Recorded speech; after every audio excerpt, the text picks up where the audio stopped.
ज्ञान दर्शन way to wisdom channel में आपका स्वागत है। बिना सोचे समझे किए जाने वाले कार्यों का क्या परिणाम होता है और अंत में हमें किस प्रकार पछताना पड़ता है, आज की हमारी कहानी इसका एक सटीक उदाहरण है। कहानी का शीर्षक है नेवले की स्वामी भक्ति।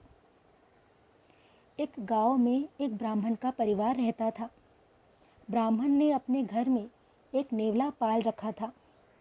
ब्राह्मण की पत्नी अर्थात ब्राह्मणी को उस नेवले से बहुत प्रेम था और वह उसका अच्छे से ध्यान रखती थी और उसकी पूरी देखभाल करती थी।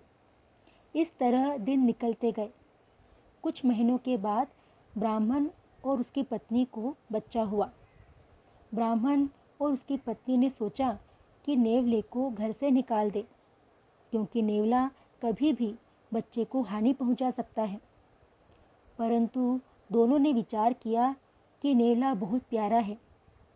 उन्हें विश्वास भी था कि वह उनके बच्चे को कोई नुकसान नहीं पहुंचाएगा। धीरे धीरे समय बीतता गया। एक दिन ब्राह्मण की पत्नी घर के बाहर आंगन में काम कर रही थी और उनका बच्चा घर के अंदर पालने में सो रहा था। नेवला भी घर के अंदर बच्चे के साथ ही आराम कर रहा था। तभी अचानक नेवले ने एक सांप को देखा जो बच्चे के पालने की तरफ बढ़ रहा था। बच्चे को बचाने के लिए नेवले ने सांप से लड़ाई शुरू कर दी। वैसे भी सांप और नेवले की दुश्मनी जग जाहिर है। बहुत देर तक सांप और नेवले की लड़ाई चलती रही। अंत में नेवले ने सांप को मार डाला और उसके टुकड़े टुकड़े कर दिए, जिससे घर में खून ही खून फैल गया। नेवले के मुंह पर भी खून के छींटे लगे हुए थे। उसका पूरा मुंह खून से भर गया। इस तरह नेवले ने अपने मालिक के प्रति अपनी कर्तव्य परायणता का परिचय दिया कि उसने अपने मालिक के बेटे की जान बचाई। जब ब्राह्मण की पत्नी आंगन में काम करके घर में लौटी तो उसने देखा कि घर खून से सना हुआ था। ब्राह्मण की पत्नी बहुत घबरा गई। उसके मन में यह विचार आया कि नेवले ने उसके बच्चे को मार डाला है। उसे बहुत गुस्सा आया। वह गुस्से से आग बबूला हो गई।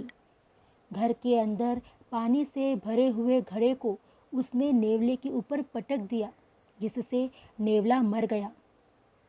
नेवले के मर जाने के बाद ब्राह्मण की पत्नी रोती हुई बच्चे के पास गई तो उसने देखा कि उसका बच्चा आराम से पालने में सो रहा है। फिर उसने अपने आसपास देखा तो उसे मरा हुआ सांप दिखा। यह देखकर ब्राह्मण की पत्नी बहुत रोई और पछताने लगी। ब्राह्मण की पत्नी की नासमझी के कारण नेवले को अपनी जान गंवानी पड़ी। हमारे जीवन में भी ऐसे कई पल आते हैं जब हम बिना सोचे समझे नासमझी में ऐसे निर्णय ले लेते हैं जिनका परिणाम हमेशा बुरा होता है। इसलिए हमें हर परिस्थिति में सोच समझकर निर्णय लेना चाहिए। अगर आपको यह कहानी पसंद आई है तो चैनल को लाइक कीजिए, अपने सुझाव कमेंट बॉक्स में लिखिए और सब्सक्राइब करना ना भूलें ताकि आगे आने वाली कहानियों की नोटिफिकेशंस आपको मिलती रहे।